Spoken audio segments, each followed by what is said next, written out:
Good afternoon, good morning, or good evening, everyone, depending on where you are.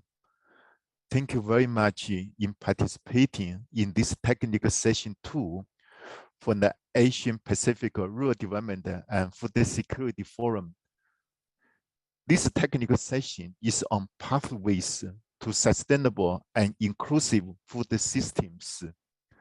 Just for your information, the objective of this session is to visualize how the sustainable, resilient, inclusive, and low-carbon food system in Asia and the Pacific should look like. We have a team of excellent speakers.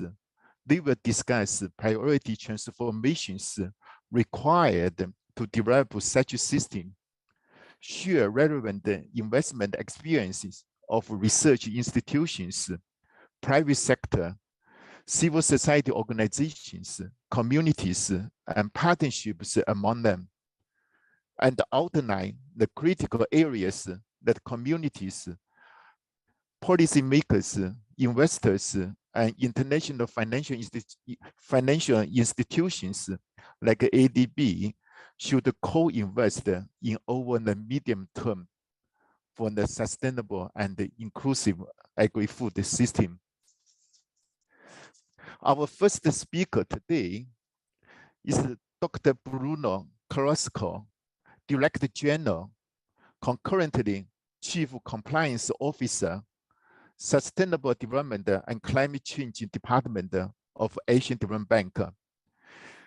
Dr. Bruno will give the opening remarks. Thank you so much. Over to you, Bruno. Thank you very much, Jianfen. Dear colleagues, dear guests, good afternoon, good morning, and good evening to all participants. I see that we're over 180 participants today. Great to see. Welcome to ADB's Rural Development and Food Security Forum, Technical Session 2 on Pathways to Sustainable and Inclusive Food Systems. It is indeed my great honor to welcome all of you, including the distinguished practitioners from our partner institutions, as resource speakers today. I'd like to take the opportunity to express my appreciation to the International Rice Research Institute, the Consultative Group on International Agricultural Research, the Agoro Carbon Alliance of Yara International, the Government of Vietnam, and the International Fund for Agricultural Development of the United Nations for their great partnership and contribution to this very important dialogue. I hope that this event will lead to even closer collaboration amongst us to realize inclusive and sustainable food system transformation in the Asia and the Pacific region. As most of us are acutely aware of, climate change is still the single most important threat to the sustainability and resilience of the food system in Asia and the Pacific. Moreover, climate change adaptation is a fundamental requirement for food system transformations to ensure sustainable food and nutrition security. A recent study from Cornell University and published in Science Daily underscored the grave impact of climate change. It estimates that global farming productivity has been suppressed by approximately 21% because of climate change. Now, this is equivalent to losing roughly 7 years of agriculture sector growth that has been instrumental, of course, in feeding the global population since the 60s. The trend is expected to worsen in the coming decades, and our agriculture and food system will be exposed to more losses if we cannot successfully reduce greenhouse gas emissions. Without effective interventions, scientists predict that adverse climate change effects will affect vulnerable populations the hardest, and in coping with climate change risks, women particularly face special circumstances and higher risks than their male counterparts. Agriculture food systems have to be part of the solution to climate change.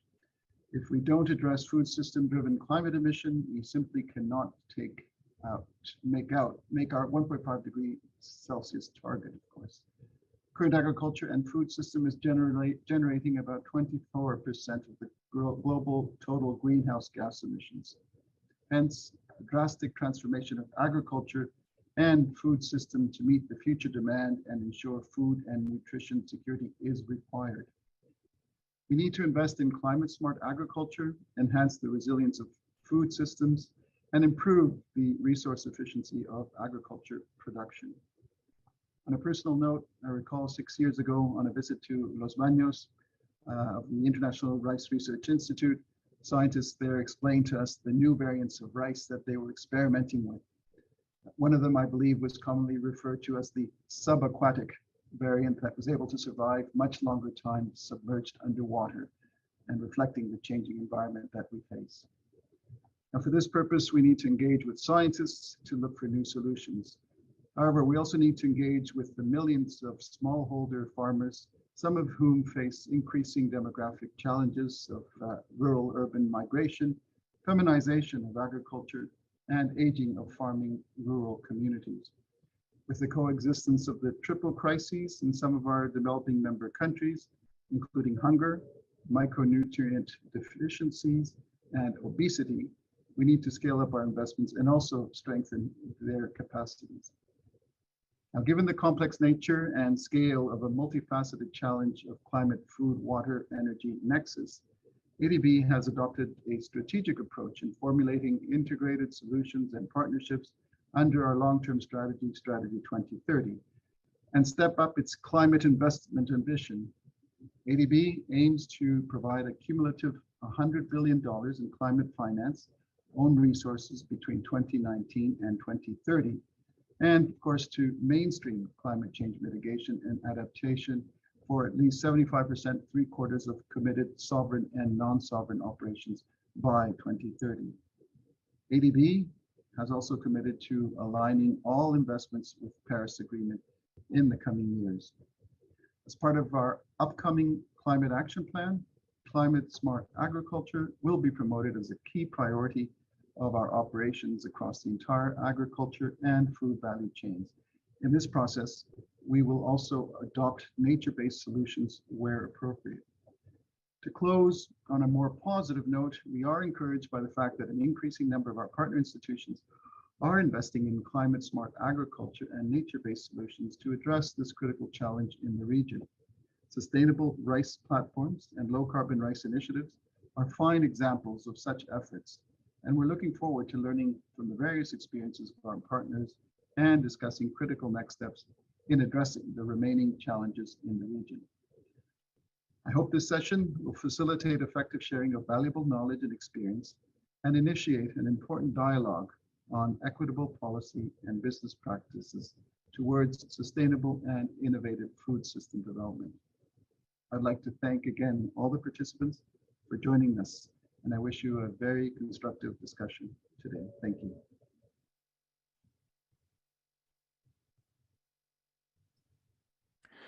Thank you very much, DG Brewer, for your very, very insightful opening remarks and your encouragement, for example, for us to look into more climate smart agriculture, as well as to look for new solutions.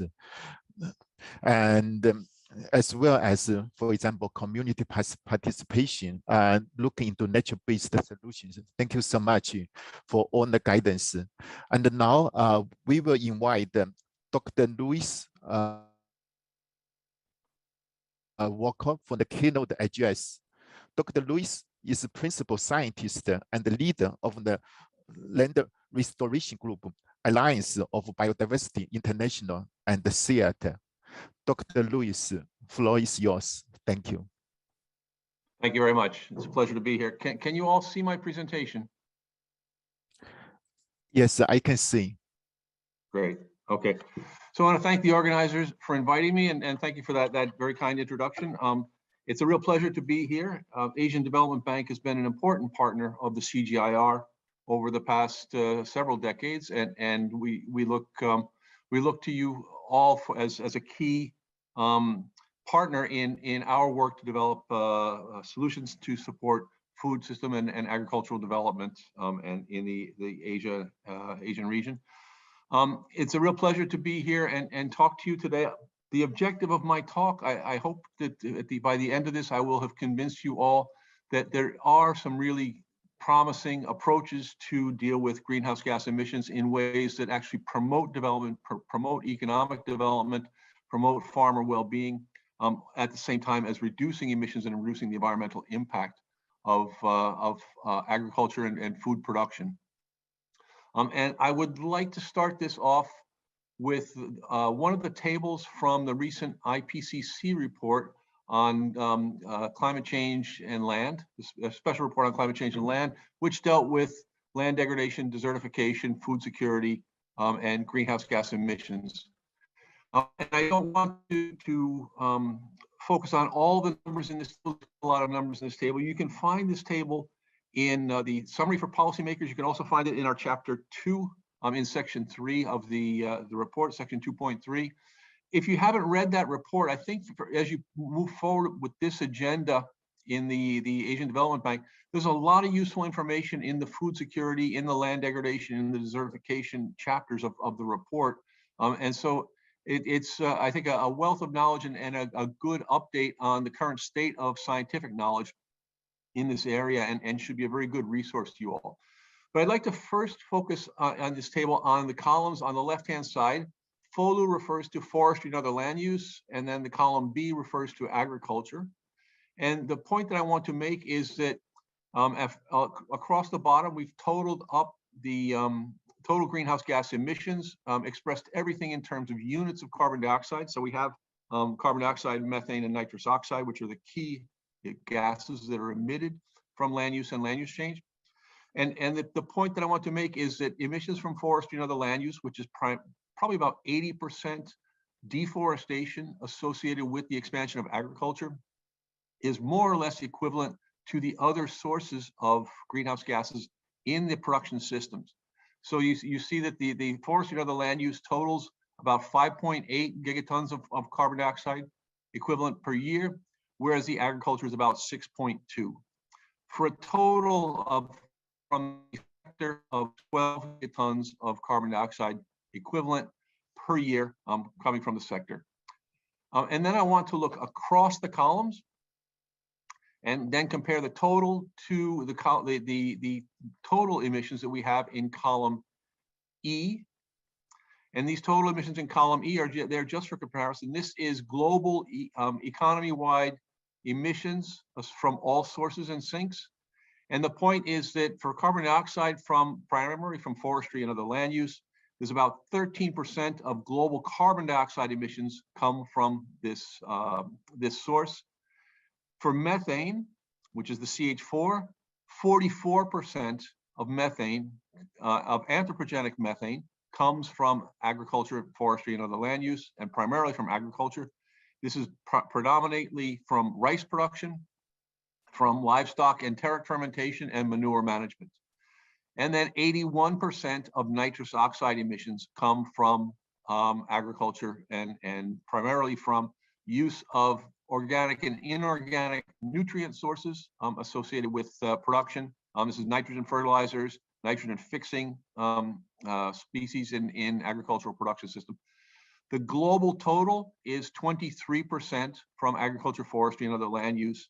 The global total of emissions from it represents almost a quarter of emissions.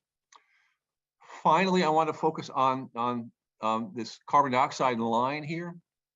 And you recall we said we have about 5.2 gigatons of carbon dioxide emissions per year from forestry and other land use. All the way over on the right-hand side, we have columns associated with natural response of land to human-induced environmental change. This shows a very large sink. So outside of managed lands, in lands that are not managed, we have a very large absorption in the biosphere. And this is growing. It has grown over the course of time, primarily due to two phenomena. One is the carbon dioxide fertilization effect. As we pump more and more carbon dioxide into the atmosphere, we have increased the efficiency of photosynthesis, and forests and natural ecosystems are taking up more and more carbon dioxide. So you can see this as sort of a subsidy that nature is giving us, a safety net that nature has given us by continuing to absorb more and more of the emissions that the carbon dioxide that we're emitting. We have also an ongoing sink when we take carbon dioxide out of the atmosphere, we refer to it as a sink in the ocean. But this land sink has really been growing as our emissions have been growing. So the biosphere is providing a nice buffer for us. When we now compare this natural response to the forest, the land use, the net land to atmosphere flux from all lands is about -6 gigatons of carbon dioxide per year. So on a net basis, land is absorbing. And I think that the key take-home message here is that we often talk about forestry, the land use, as a major source, and we always look at the carbon dioxide that's emitted from it. We don't look at this natural sink that we're also losing when we do this. And so this makes a bit of a case as to why it's even more important than we have been talking about in the past to reduce deforestation and continue to maintain the sink, because it's a safety net that we can lose. And I should say one of the conclusions of the special report on climate change and land was that this sink is at risk. So we expect that as climate continues to change and as forests become more stressed by climate, we expect this sink to decrease with time, and it could actually get to the point where land is a net source, which would be even worse for humanity. But looking at forests, again, they have an even greater role to play in our landscapes. And this is a graph that's in a publication that will be released tomorrow in Frontiers in Forest and Climate Change, where we looked at both the greenhouse gas side of the story, but we also looked at the biophysical side of the story of forests. And what this shows is that the presence of forests in different regions has an impact on local temperatures. So, and this is a result of primarily physical processes. So when we remove forests, we have albedo effects. So we know we increase reflectance back, but the presence of forests also affects clouds and cloud formation. There are a number of chemical reactions. Forests, tree leaves release chemicals called biogenic volatile organic compounds, BVOCs. These things react with clouds to affect cloud formation, cloud brightness. Forests also pump a lot of water from the biosphere to the atmosphere. We call it, the technical term for it is latent heat.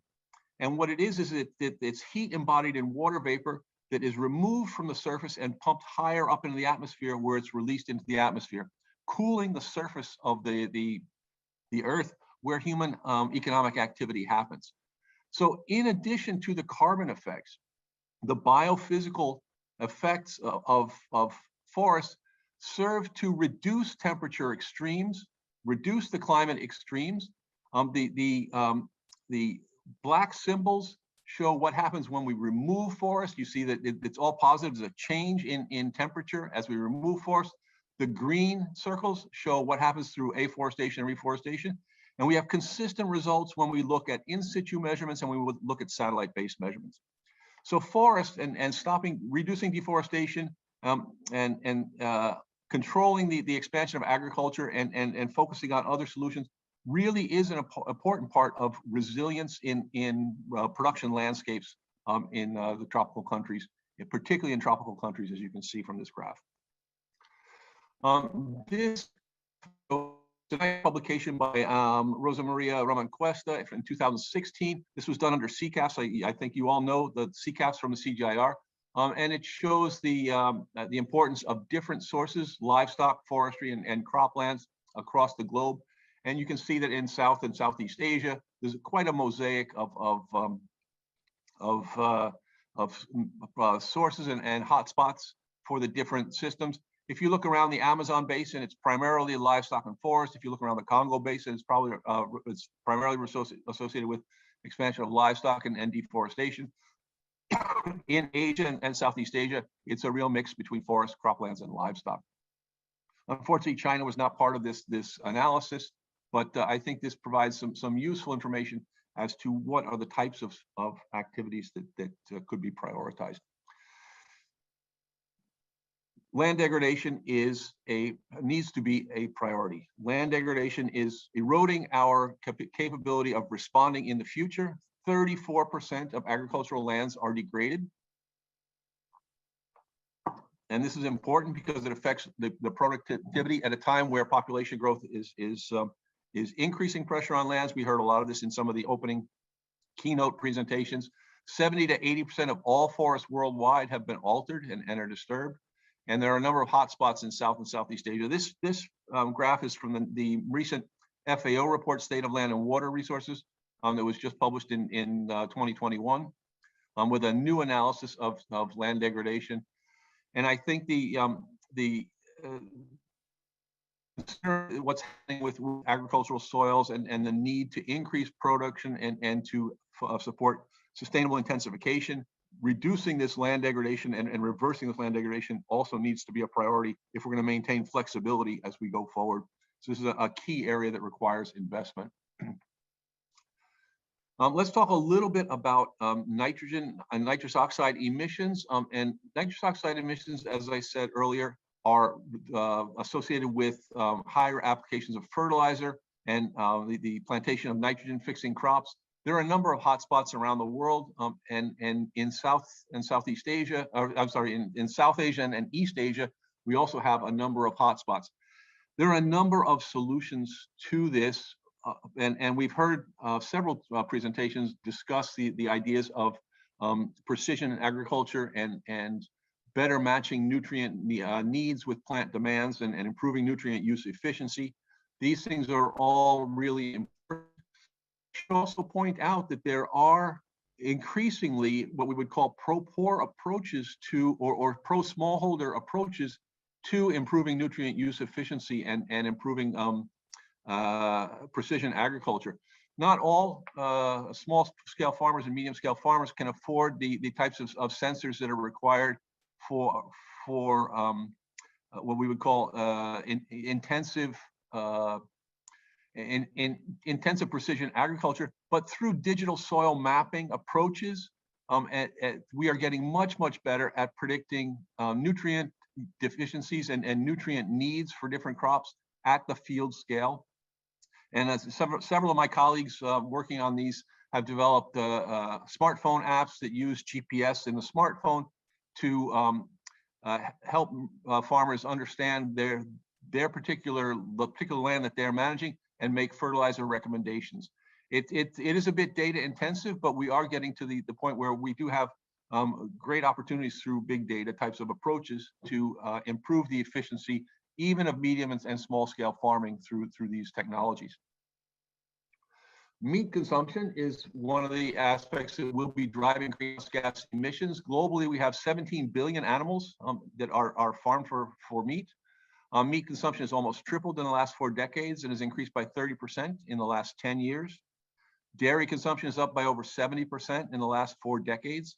And the greatest consumption increases are seen in East and Southeast Asia, with over 3% per year growth through 2020, the latest data that I have on this. But this is a major driver of emissions, but there's also a lot that we can do about this. We can do a lot of work through animal feed management. There are methane inhibitors. We can change the composition of diets by increasingly using oils and fats, oil seeds, what they call electron sinks, which affect the digestion and the production of methane in the rumen of the livestock. And we can use taniferous forages. In a paper that's currently in press in Proceedings of the National Academy of Sciences by my colleagues at ILRI, the International Livestock Research Institute, they found that absolute reductions of about 21% are possible, and that these reductions in methane have no negative impacts on live weight gain. But there's also a lot we can do through diet formulation, increasing dietary forage to concentrate ratio, increasing the feeding level, and increasing grass maturity can reduce the intensity of emissions per product by about 12%. And importantly, it can increase animal production. And in the meta-analysis that is in the process of being published, the animal production was able to be increased by 45%. So there are win-wins out there. By improving the feeding efficiency of livestock, we can increase live weight gain and reduce emissions per kilogram of product produced, thereby increasing increasing the returns to farmers of their production systems, and improving the resilience of our systems. So these are the types of trade-offs that we're looking to find, positive trade-offs, synergies that can help improve the efficiency and the well-being of farmers. Let's talk a little bit about rice, and I understand the panel that follows this will discuss rice in a fair bit of detail. But rice is both a victim and a contributor to climate change. Drought, floods, saltwater intrusion, extreme temperatures devastate the crops and risk the livelihoods of 144 million smallholder rice farmers each growing season. Rice cultivation also contributes about 10% of anthropogenic methane emissions to the atmosphere. But through breeding new varieties, and then we heard some comments from Dr. Carrasco about his experiences with Erie and looking at their new varieties. Breeding of new varieties is important for supporting resilience to climate shocks through improved water management, and there's a lot of work on alternative wetting and drying that has been done, where there's seasonal flooding and seasonal draining of the paddies, through better nutrient management and through residue management. We can reduce emissions up to 80% from methane. This has a bit of a trade-off because nitrous oxide tends to increase at the same time that we reduce the methane emissions. The net result in a lot of these systems can be as much as 50% lower greenhouse gas emissions to the atmosphere at a time where we're increasing water use efficiency, reducing the water demands of the crop. So all things that help improve the resilience of the system while reducing these emissions. Within the dietary transformation area, more production of and promotion of monogastrics over ruminants is it's already a trend in Asia, and it's in several parts of Asia, and it does have a significant impact per unit of kilogram per carcass or per unit of protein. The thing with the ruminants is that we have this methane production in the rumen that we do not have to such a large extent in monogastrics. And this results in a significant reduction, a reduction by about a factor of 4 of emissions per unit kilogram of carcass produced. That is an interesting approach to maintaining and increasing protein sources for populations while reducing greenhouse gas emissions. Organic soils is one of the controversial areas, I guess, particularly in Southeast Asia, and over 8.5 million hectares have been drained for agriculture in Southeast Asia. This may even be more now. I probably need to update this statistic. But emissions from these soils are around 0.2 billion tons of carbon dioxide equivalent annually, and fire and fertilization is not included in this this figure. The expansion of oil palm has attracted a lot of international controversy. Oil palm is a great crop. It produces 10 times the amount of oil per hectare. At the same time, a lot of it is produced on organic soils for a number of reasons that is creating a number of problems, particularly when during high fire seasons in El Nino years, where we end up with significant health impacts from smoke and haze across the region. So this is one area that may be trying to avoid and find better ways to produce oil crops without cultivating organic soils would really be something useful. And I would just like to point out. Sorry, Dr. Lewis, sorry, yeah. We are already over time. Can you just speed up? Thank you. Yep, I will wrap up. I think this is the next to last slide. So just want to point out that aquaculture is a growing source of nitrous oxide emissions, and about half of the fish consumption today is from farmed fish, and this is increasing. Finally, governance context is an important issue to whatever investments you undertake. And we have changing views of how governance affects and needs to be looked at. The context, the enabling environment is something that is extremely important. And if we promote all the best technologies, if we don't have governance and if we don't have policy reform and we don't have finance available to promote these technologies and to support transitions in the food system, we're not going to be able to have the impact at scale that we need to. And we see a lot of operations and initiatives that actually don't reach scale because we're not paying attention to governance. Really interesting paper from Luce et al. In 2014. I'd be happy to share this paper with anyone who would like to dive into this more deeply. Since we're out of time, we don't really have time to discuss this in detail. I was going to talk a little bit about CGIAR reorganization, but given the time pressure, maybe I'll leave that, and anybody who wants to follow, just know that you all know our initiatives on CCAS. We now have 2 new initiatives. CCAS is finished. It was a nice 10-year program, had great results. We now have some climate smart agriculture and low emissions development agriculture initiatives within the CGIAR that are coming forward. Thank you all very much for your attention. And here's my email. If anybody wants to continue the conversation, I'm really happy to be contacted to discuss this. Thank you.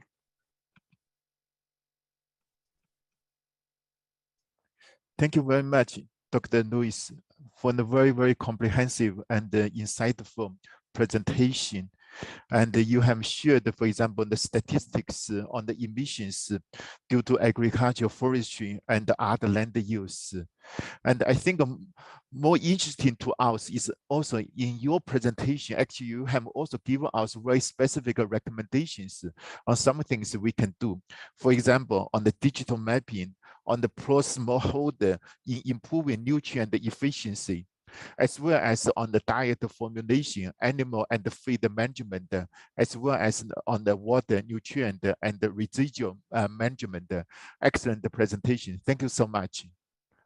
Thank you. My pleasure. Now, we will move into the panel discussion. And from the panel, we have Dr. Jean Barley, Director General of International Rice Research Institute, Dr. Sudarshan Dutta, Lead Agronomist, Agrocarbon Alliance, and Ms. Samantha Huang, Chief of Gender Equality Thematic Group of Asian Development Bank.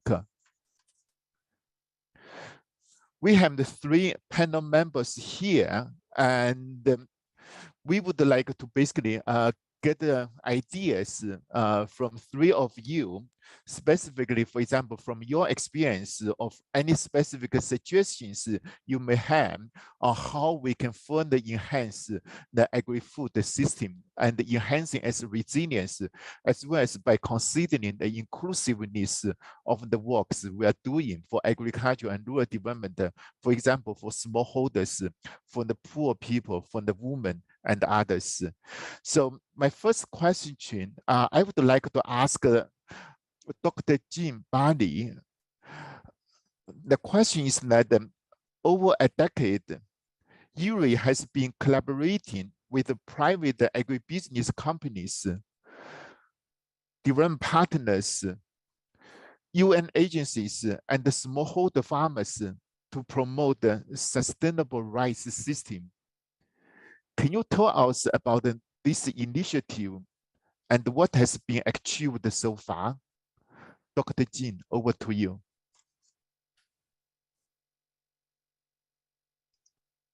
Thank you, Jinfeng. Thank you for the question. That's an excellent question. I think it resonates with what Louis and Bruno have said. There are several examples that I could mention of the partnership, public and private partnership, including with private sector to promote sustainability and inclusiveness in rice-based agri-food system transformation.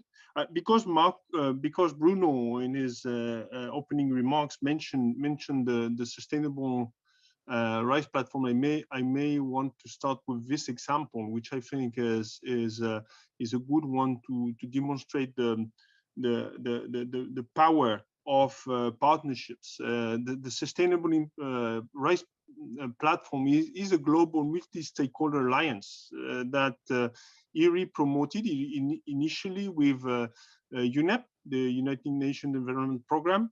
And the idea is really to collectively conceive and develop tools to mobilize rice stakeholders and promote on-farm adoption of sustainable best practices. And it is all about that. Today, after more than 10 years, it includes 90 institutional members in the public and private sectors, including NGOs, financial institutions, stakeholders. And so this is all based on voluntary contributions by members, where we try to promote the sustainable production standards and resource use efficiency to address climate change in rice systems, both on farm and throughout the value chain. And it is important to say that this is all based on voluntary contributions, because this is also one of the lessons we have learned, that this adoption is easier when our partners are able to convince ultimately farmers that this is beneficial to them. On average today, we have farmers who have adopted SRP standards, and then they get 10% increase in net income. We have noted that they have reduced the production, the consumption, water consumption by 20%, and benefits in terms of cutting greenhouse gas emissions, as Louis was mentioning, by 50%. So this, I think, is a good example. Another one is still in rice research, if I have a bit more time to describe, is this direct seeded rice consortium, where we have, again, built a consortium, public and private sector, collaborative effort to improve environmental and socio-economic sustainability in rice production systems. So again, the main idea, the same idea, facilitate wide-scale adoption of mechanized and precise direct seeded rice in Asia and Africa. Working together, the members are able to help farmers to accelerate the development of these holistic solutions that can make direct seeded rice much more productive, and that's important for farmers, of course, efficient in terms of cost efficiency, but also natural resource use efficiency, and more sustainable ultimately. So there are many co-benefits to direct seeded rice in terms of, as I said, cost reduction, but also system efficiency. And we was mentioning that in one of these slides, thinking system. How do we shift from the conventional approach to a system approach that embraces the connection between various systems here: food, water, land, and energy system for climate adaptation. And the last example I can provide is what we call alternate wetting and drying, which is another innovation that came from IRI in collaboration with a number of other partners, where we improve techniques, practices to reduce water use and save water. And we again was showing the benefits and also the problems sometimes with that in terms of reducing greenhouse gas emissions. So IRI has been promoting that in rice fields because it allows farmers to better manage water levels in rice fields, and only irrigate when this is absolutely necessary, in particular at a specific point in time through the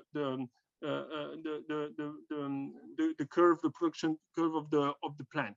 And so with that, we can show that we have actually benefits, demonstrated benefits in a number of countries, in Bangladesh, in Philippines, in Vietnam, where these water saving technologies and practices have allowed us to reduce substantially greenhouse gas emissions, methane, as we were saying, in paddy fields, and at the same time maintaining productivity levels and ultimately incomes. So with co-benefits, of course. So in sum, these kind of innovations associated with good practices and the right partnerships have demonstrated their effectiveness in, more sustainable use of water and other natural resources, reduction in greenhouse gas emissions, especially methane, and still good returns to farmers.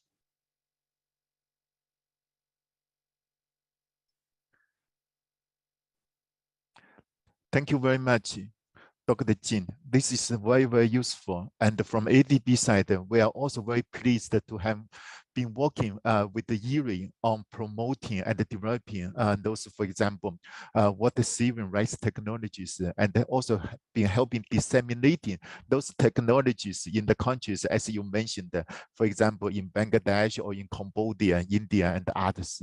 Yeah, thank you. Now let me come to Dr. Sudarshan Dutta. Yana is a leading global fertilizer company. The company has established an innovative partnership initiative called the Agro-Carbon Alliance to support the millions of farmers in fighting climate change, improving soil nutrients, and earning new income from sustainable and carbon cropping practice. Can you tell us more about this initiative and what has been done so far? Thank you. Dr. Sudarshan, over to you. Yeah, thank you very much. And respected Director General, Dr. Bruno, and the moderator of the session, Dr. Chang, Dr. Luis Varsho, Dr. John, and other distinguished speakers and panelists, and the audience. First of all, good morning, or good afternoon, and good evening. Thank you very much to the organizing committee for inviting me in this August gathering. Here I am representing Agro-Carbon Alliance, an organization that works under the umbrella of Yara International, a global fertilizer company. So basically, Agro-Carbon Alliance is creating a solution to our carbon challenge that is grounded to the soil. We basically are decarbonizing the food value chain by helping farmers to transform their farming practices globally as well as regionally, and that generates a reliable farm carbon credits, as per se. So basically, we are the carbon cropping initiative that we are building on an active network with a global partnership, knowledge sharing, and transparency that basically enables the grower to adapt a climate positive practice and add a new revenue stream to their operation. So what we are basically saying is carbon is a new additional crop to the growers. With the backing of Yara's global footprint and partnership, we have already started our operation in United States, Asia, Europe, and South America, especially in Brazil. And we are making this opportunity of carbon farming accessible to the farmers of the various backgrounds. In the core of our model, we are placing the farmers at the center of the solution. Farmers, particularly women, we are focusing on them in our grower success model. We are working with rice, wheat, and cotton growing smallholder women farmers and other farmers in the India and other South Asian country. And we will definitely have a plan for scaling this to other geographies of the global South. This is particularly helpful because adding a social component to the carbon value is actually, or the carbon credits gives a premium quality carbon in the carbon market. Growers, particularly smallholder rice farmers or other cereal growing farmers, are major stakeholders of the South Asian, Southeast Asian farming community. And basically, what we consider that they prefer a centralized way of thinking or providing solution to a challenge. And in that aspect, piecemeal solution doesn't work. So we need a holistic approach. And scientists from CGIAR and other global institutes, they have already established a solid concrete protocol for GHG emission reduction and other scientific and knowledge and evidence-based research protocols.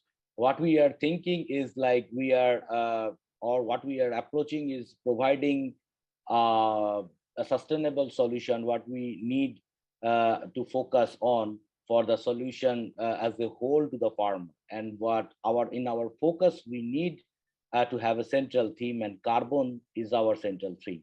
So basically carbon as a central axis, and considering carbon in the central, we build up a lot of different innovations. We can be talking about soil health, we can be talking about water management, nutrient management, crop nutrition, tillage management, so on and so forth. There are a lot of innovations going on there. But if we think of it, the core of all this innovation can be linked very precisely to the carbon. So basically, we consider carbon is the driver of the change.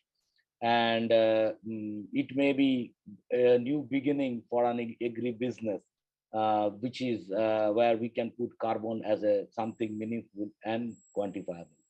So what we believe that together with other research and policy institutes, we can meet this growing need of decarbonization by providing solution to the farmers and make the farms more profitable and sustainable through an additional value of carbon.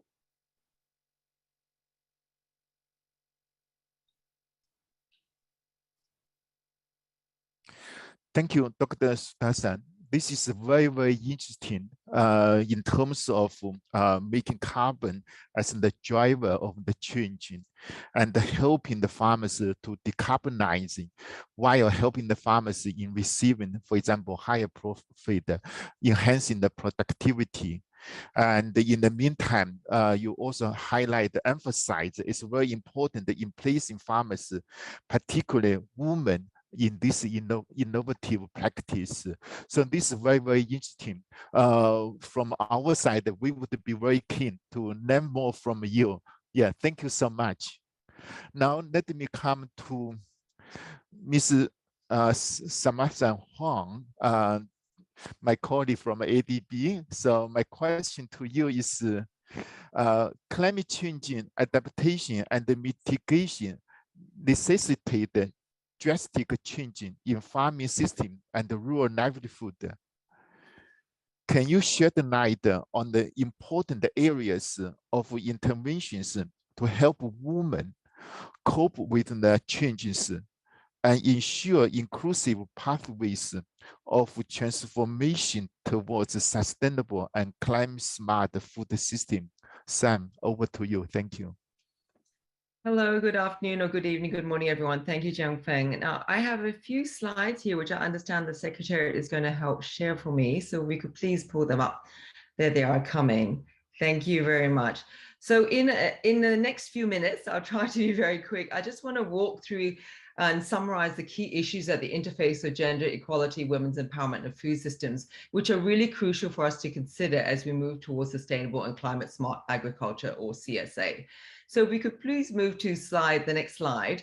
We know that women play critical roles in food systems, whether they be as producers, processors, traders, consumers, scientists, or policymakers. But we also know that their role is not always adequately recognized and counted. So globally, they represent on average 43% of the agricultural labor force. But of course, in some Asian countries, this is much higher. And we also know that despite them playing a significant role, they do not receive the same economic benefits, whether that be through wages or employment. And they also have less access to knowledge, skills, and extension information than men. And we know that in the pandemic context, this has also been further reduced and exacerbated. We also know that among women in agriculture, few are landholders. So that ranges, for example, from just under 5% in Bangladesh to almost 13% in India, which means that they are actually usually majority unpaid family workers or laborers on other people's farms. We also know that social cultural norms and agricultural practices determine the roles that women may play. For example, in the case of rice farming in Bangladesh, women are usually limited to post-harvest activities, whereas in India, women may participate in actual crop establishment, harvesting, and post-harvest activities. So therefore, the shift to more efficient and climate resilient food systems will require conscious effort to promote participation and empowerment of women. And this is really an enabler to improve food security and better management of climate change impacts, as well as better nutrition. So win-win. So we move on to the next slide. It's also important to recognize that climate variability and extremes actually disproportionately affect women farmers due to their limited ownership of assets and restricted asset access to natural resources. The IPCC report was mentioned earlier by Louis, and it's important to state that that report also recognized that some groups are more vulnerable, specifically women. So in extreme climate events and climate-related disasters also results in women often taking up more work as laborers and caregivers. And this is compounded often by outmigration of men.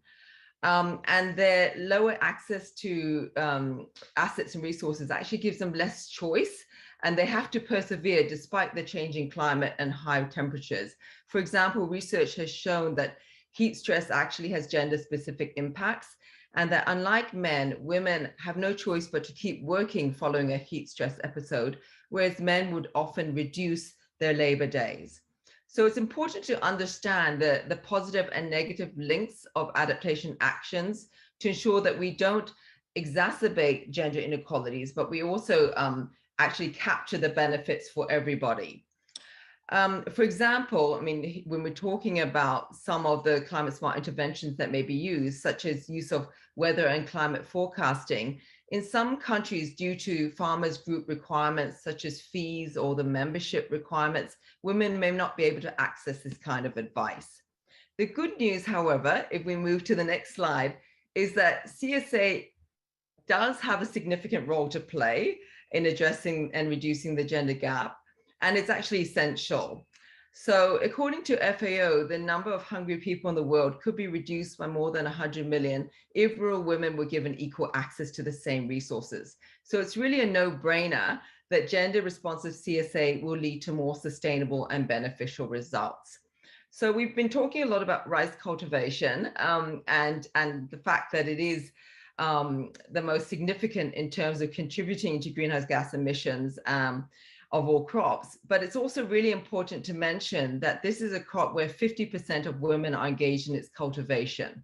So when we're looking at ways to improve rice production and mitigate climate impacts, whether it be through better technologies or improved varieties, the social context, including women's roles, must be well understood.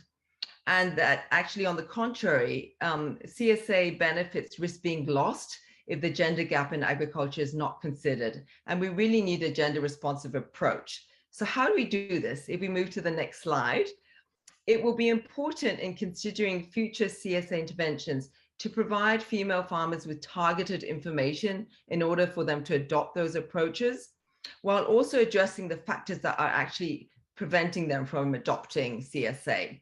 And at the same time, it would be important to address gender norms within households in the community to create an enabling environment for inclusive application of CSA practices. And there will also be need to address structural gender barriers, such as women's limited access to extension services or credit, their restricted membership in cooperatives and water user groups for association, and their lack of access and user rights to land, skills, or mobility.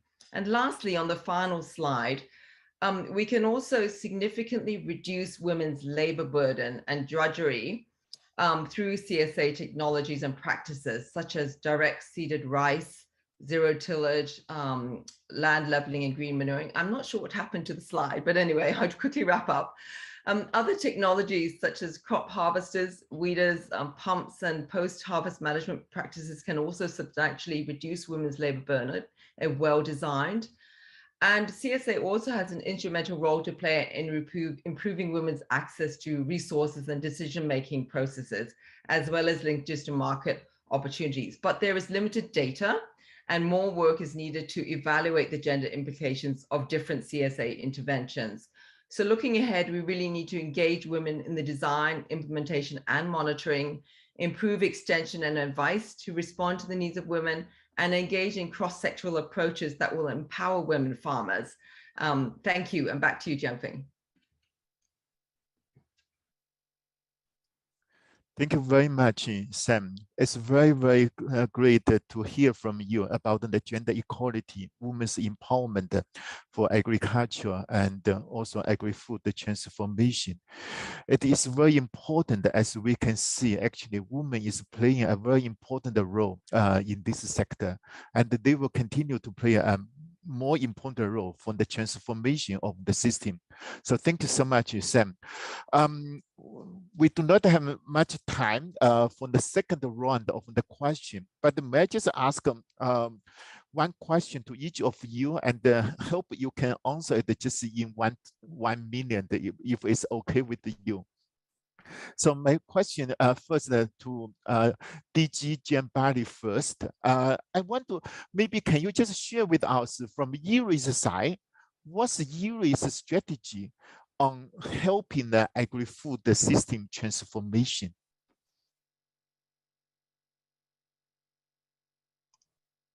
So at IRRI, thank you. In 1 minute, it's a challenge, but at IRRI, we have defined a strategy that is really a renewed commitment to climate change, to actually make sure that whatever we do in science is actually addressing climate change with the perspective of sustainability, inclusive and efficient rice-based food system transformation. And so in 1 minute, what we have identified as a strategy is engagement with stakeholders, in particular governments in the region, and also the regional economic organization, the ASEAN in particular, to identify jointly needs and priorities, make sure that we convey the need for clarity, conceptual clarity on what we mean by system transformation, and make sure that we all understand the system approach, a clear plan and roadmap in terms of understanding the priorities for investment, policy changes, reforms, but also the trade-offs articulation along the transformation pathway, and advocate very strongly for political will, making sure that we understand that so far the agriculture sector has been underinvested. Many countries are still at very low level in terms of share of GDP, 2-3%, that's not sufficient. In particular, investment in agricultural research in the region, and also a strong political will through advocacy for repurposing the support to agriculture with new incentives, making sure that we address this issue of perverse incentive, fertilizers, water, dealing with externalities, making sure that we understand that all that needs to be revisited to understand that the system approach requires that we invest where the returns, the payoff will be good for society at large. Thank you, excellent. So may I just very good. So I can see actually 3 words actually you have highlighted: engagement, innovation, advocacy, as well as partnership. Thank you so much. Now let me come to Dr. Sudarshan. I can see you are more from the private sector side. I just want to ask you what specific recommendation you may have from the public sector, also, for example, for ADB, what we can do to facilitate the more private sector participation on the agri-food system transformation. Thank you. Over to you. Yeah, thank you very much. I would like to finish it by 1 minute, but what basically we are envisioning is that carbon is going to become a new global currency. But unlike dollars or euros or yen, it is which helps buy tangible goods. Here, the currency exchange hands for the pollution, particularly emission of GHG. So what we are basically seeing is that carbon credit are poised to transform the world energy system, and thus it will be leading towards global economy. So it's not a very easy approach because creating a new currency for a global trade is very difficult. So therefore, we need a strong policy, regulation, and all these factors working together to achieve this goal. And simultaneously, as farmers are the producer of this wealth, we focus farmers or farming communities as the center of this new approach of wealth creation. So basically, it's like women and other agriculture practitioners. We are working very closely for the farming operations. We are providing scientific support that ultimately helps the farmer to be doing conservation agricultural practices or the practices that helps to improve the soil health and other related carbon issues. For example, we are working in Telangana, we are working in Maharashtra, in India. I mean, different states where the women farmers particularly play an important role in decision making processes. And I think ADB and other ADB as a whole, it can be a very good or like excellent pioneer in this integration process, because this needs science, private sector, government policy, all needs to be in the same platform. And ADB is already there because they have launched a climate action catalyst fund, COP26 and COP26, which means that everyone in this thought process, we are already aligned for this to achieve this SDGs in long term. So what we basically think of is like this approach of putting carbon as a pioneer or as a focus. We need an integrated approach under the umbrella of a global organization like ADB.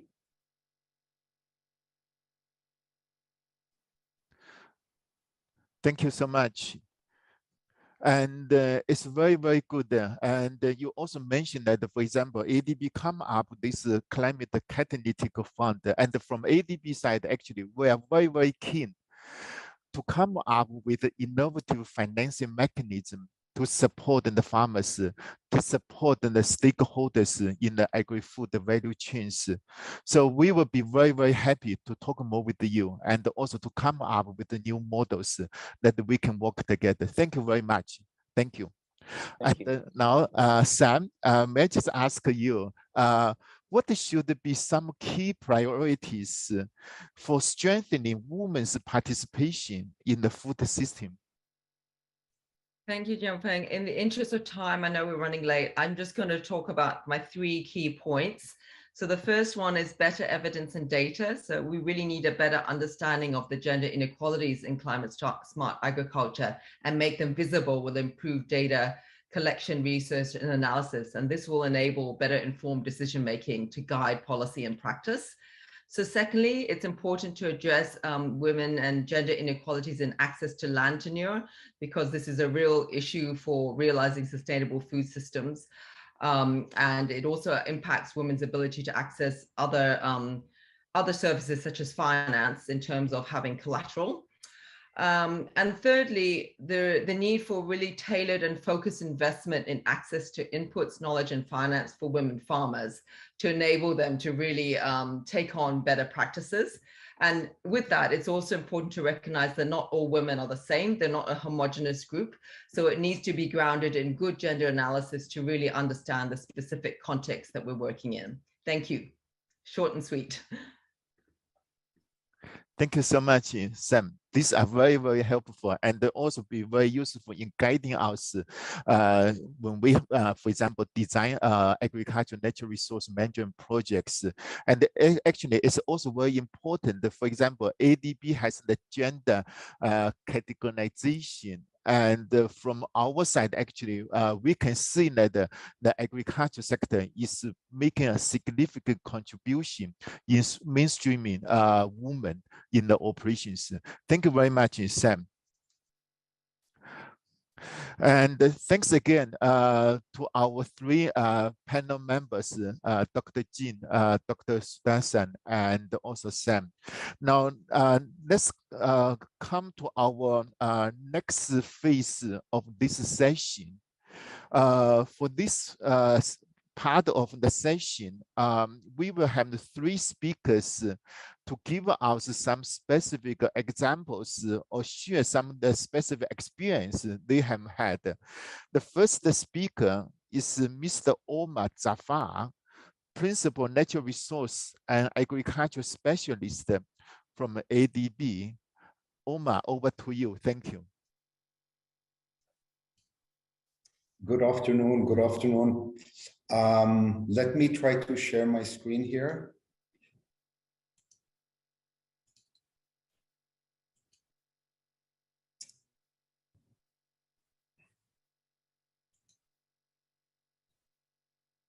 Okay, is the screen visible?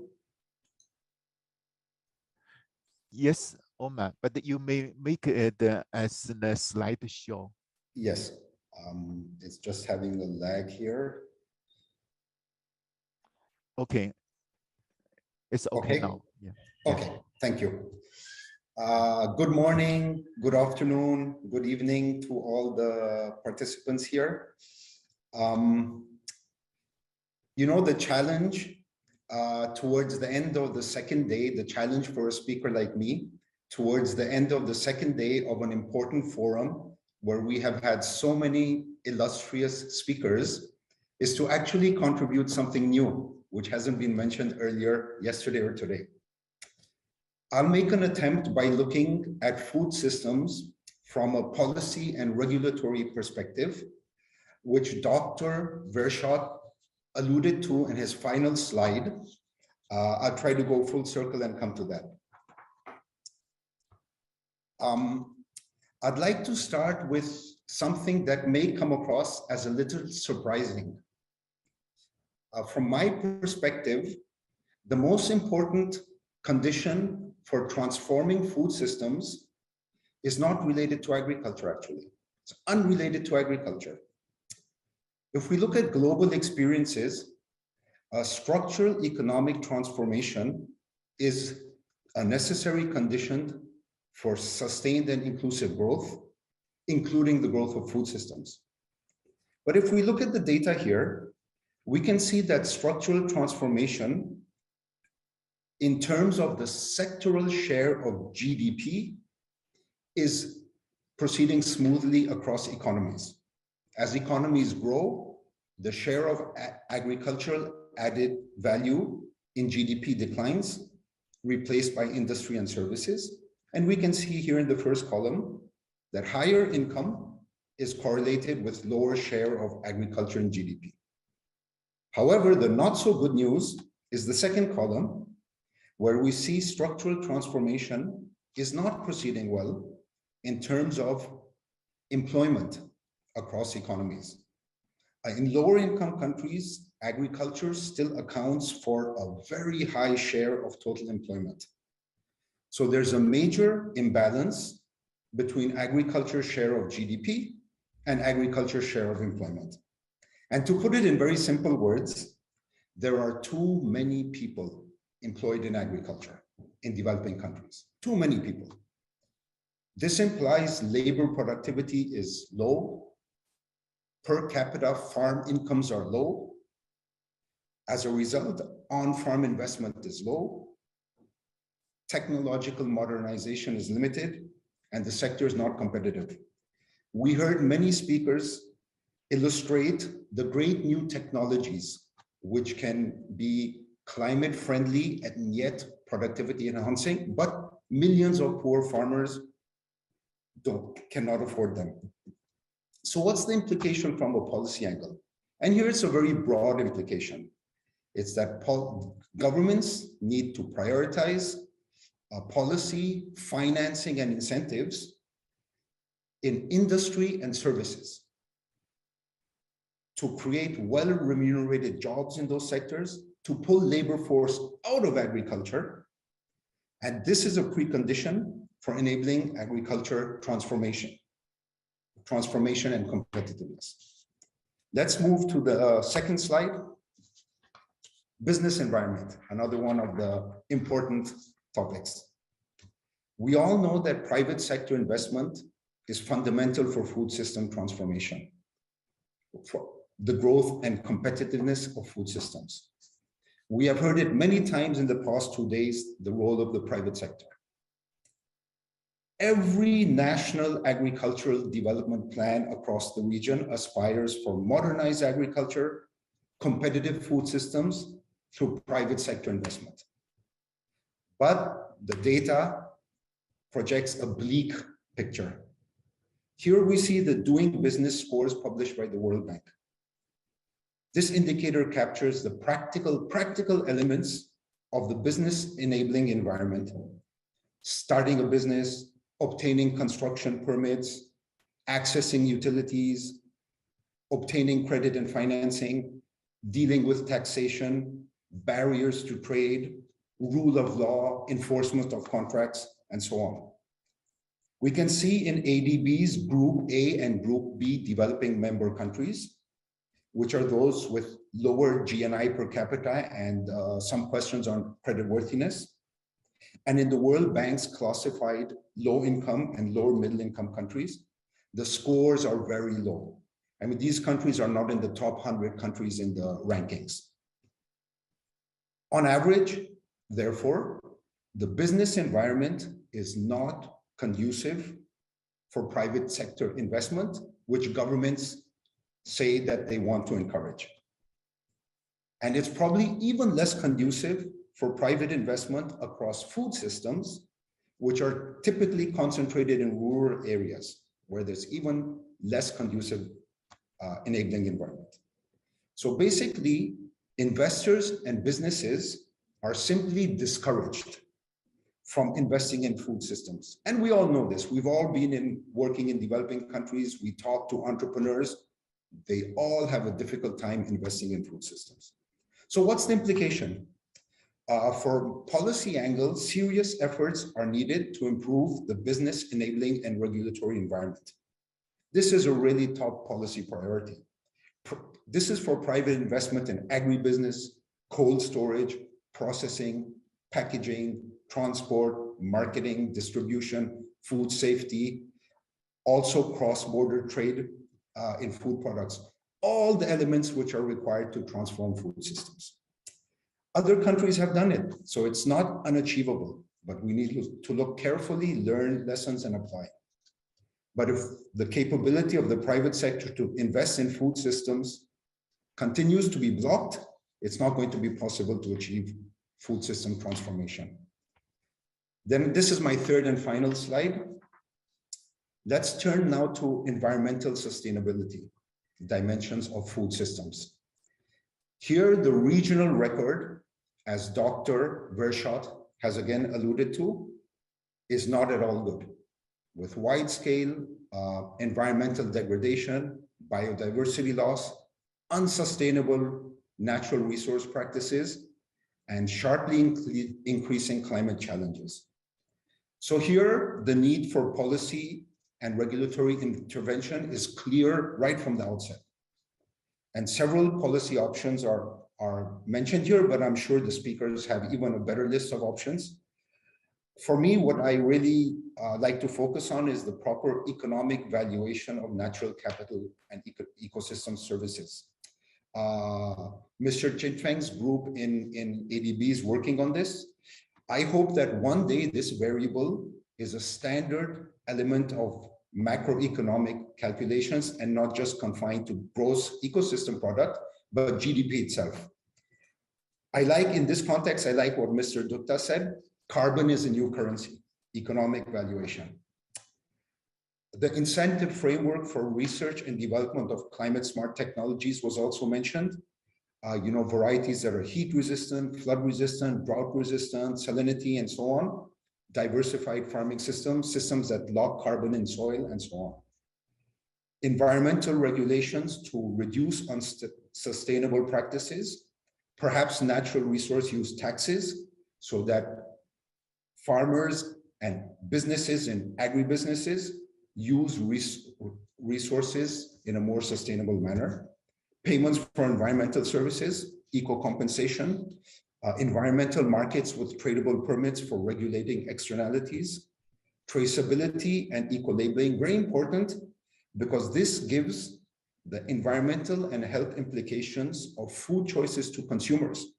So this is food system transformation from the demand side.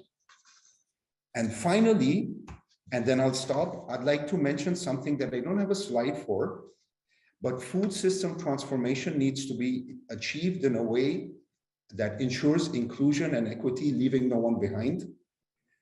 Mrs. Hung, Samantha, alluded to this. You know, vulnerable groups, the poor, disadvantaged women, ethnic groups, indigenous people, the youth, and so on. There is ample economic evidence and empirical evidence to show that investing in disadvantaged groups is not a social thing. It creates major society-wide benefits and generates economic growth. And I'll stop here. Thank you very much. Thank you so much, Omar, for sharing your views.